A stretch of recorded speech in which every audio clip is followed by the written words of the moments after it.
В публичном белорусском, подчеркну, белорусском пространстве таких споров нет. Они есть в самой Литве. Там разгораются споры о праве на герб, Вильнюс или саму Литву.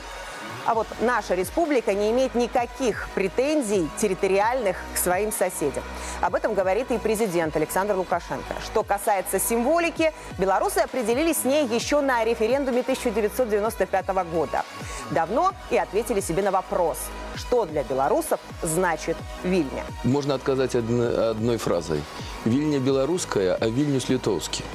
Потому что, когда мы кажем про гістарычную традицию, то, безумовно, этот город немагчыма выкраслить з гісторыі нашей культуры и нашей державности. Это первый момент.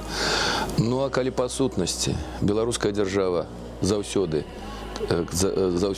надзвычай ярко, окреслена и рельефно подкреслівала, что она стоит на варте международного права, и у тым ліку важнейший принцип международного права – это территориальная целостность держав. Тому мы ніколі не претендовали на территорию суседней державы.